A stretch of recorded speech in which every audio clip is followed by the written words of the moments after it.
नाज़रीन, हिक ॿी अहम ख़बर आहे कराची खां त matric board general science group जा नतीजा ज़ाहिर कया विया आहिनि। छोकिरियुनि हिकु भेरो ॿीहर सरसी हासिल करे वरिती आहे। अव्हांखे ॿुधायो त शागिर्दनि शहीर फातिमा ऐं रफ़ीसा अली पहिरीं ऐं ॿी पोज़ीशन माणी आहे। मोहम्मद उमर इकबाल टी पोज़ीशन हासिल कई आहे। अव्हांखे अहम ख़बरियूं कराची खां त matric board general science group जा नतीजा ज़ाहिर कया विया आहिनि। छोकिरियुनि हिकु भेरो ॿीहर सरसी हासिल करे वरिती आहे। शागिर्दनि शहीरा फातिमा ऐं रफ़ीसा अली पहिरीं ऐं ॿी पोज़ीशन माणी आहे। मोहम्मद उमर इकबाल अंसारी टी पोज़ीशन हासिल करे वरिती आहे। अव्हांखे ॿुधायूं त 1,54,068 रजिस्टर्ड शागिर्दनि मां 1,34,646 शागिर्दनि ऐं शागिर्दनि कामयाबी हासिल करे वरिती आहे।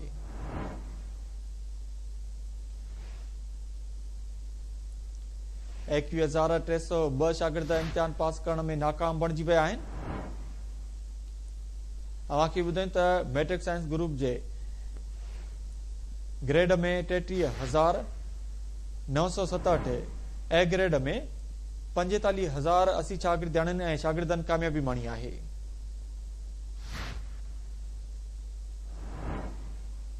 इन हवाले सां वधीक तफ़सीलनि लाइ असां लाइन ते मौजूद आहे अल्ताफ चना। जी अल्ताफ, अपडेट कजो।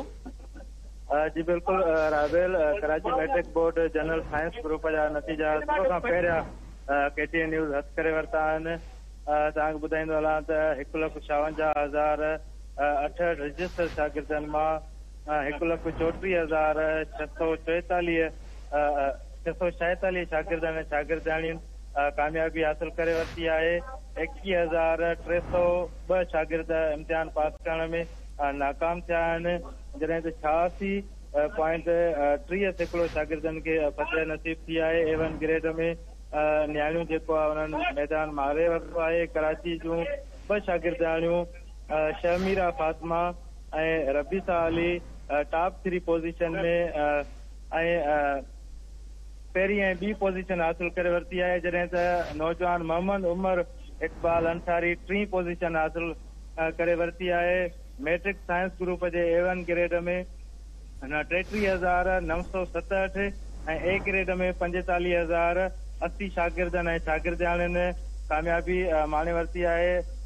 राबेल ॿियो तव्हांखे ॿुधाईंदो हलां त B ग्रेड में 34,250 ऐं C ग्रेड में 18,033 शागिर्दनि ऐं शागिर्दाणियुनि खे कामयाबी नसीब थी आहे।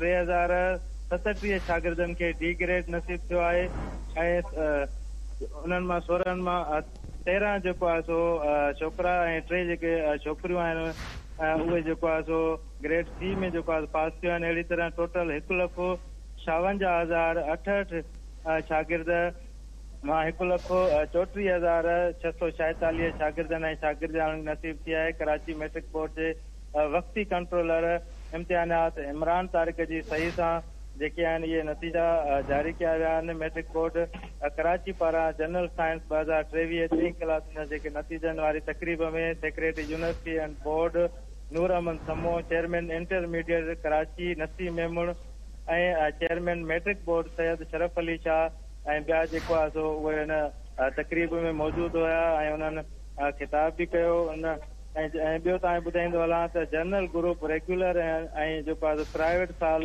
2023 में 10 क्लास जे इम्तिहानी नतीजनि मूजिबि पहिरीं पोज़ीशन ज़ैतून थियो इमरान अहमद हासिल कई आहे। ॿी पोज़ीशन जेका आहे उहा शागिर्दाणी सैयदा आमिर वलद सैयद रज़ाक अहमद हासिल करे वरिती आहे, जॾहिं त नाथरा थियो आसिफ 86% मार्कूं हासिल करे 3 पोज़ीशन हासिल करे वरिती आहे। Chairman matric board Syed Sharaf Ali Shah पारां सालियानी 10 क्लास जे इम्तिहान में पहिरियों नंबर हासिल कंदड़ शागिर्दनि ऐं शागिर्दाणियुनि खे 1 लख रुपया ऐं ॿी पोज़ीशन हासिल कंदड़नि खे 75,000 रुपया, जॾहिं त 3 पोज़ीशन हासिल कंदड़नि शागिर्द ऐं शागिर्दाणियुनि खे 50,000 रुपया इनाम ॾियण जो ऐलान कयो आहे।